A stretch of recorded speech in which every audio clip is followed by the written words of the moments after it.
Hello everybody, let's start today's video with a interesting insight into what we saw last year. So we were looking in 2024 at 384 tech companies roughly laying off over 124,000 employees.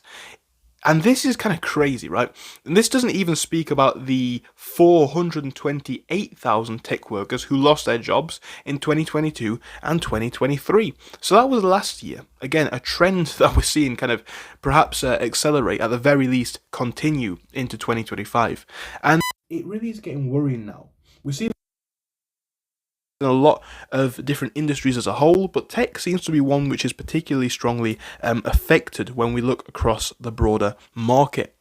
Anyway, today we're going to be looking at another company which is laying off a large amount of its workforce and a large amount of people. We're looking at Autodesk, which says that it will cut around 1,350 employees, which amounts to around 9% of the entire workforce. And this is in the aims to make the most of sales changes.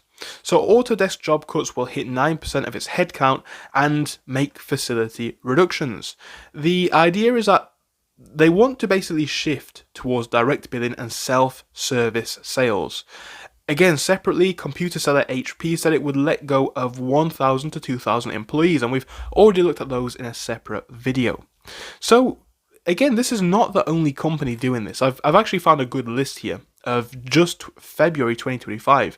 So this is February 2025. We've got Autodesk, Google, Nautilus, we've got eBay, we have got Dayforce, Expedia, and a load of other companies, right? Look at all of these companies, all of which are making some kind of layoff in February of 2025, so literally just last month.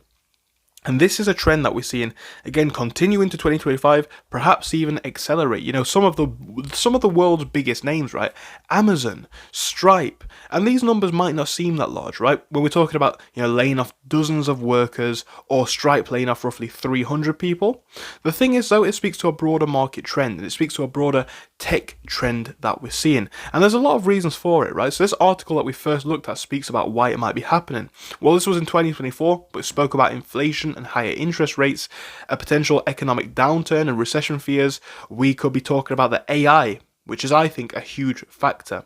And again, even in today's day and age, pandemic overhiring, especially when you combine this one with this one, economic downturn fears and pandemic overhiring, a lot of the demand in the markets, which was there maybe, let's say 2-3 to the same degree right now, a lot of these companies perhaps don't need the workforce that they once did. And especially when you add to that concoction the fact that AI is becoming increasingly powerful, increasingly capable. We're now in a world where it's not like it was, say, 5-10 years ago, where a lot of tech companies, a lot of tech jobs were some very, very good jobs to get into, very well paid, very good opportunities. In today's market, we're looking at a world where if you can even get a tech job, which is, again, difficult enough by itself, then you've got to wonder about actually keeping it. Again, all of these companies, some of the biggest in the whole world, now starting to cut workers.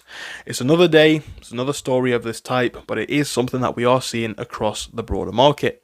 I want to know your thoughts and opinions on this one, guys, so do let me know in the comments. Thank you for watching this video. If you enjoyed it, give it a like, and I hope I'll see you again soon. Goodbye.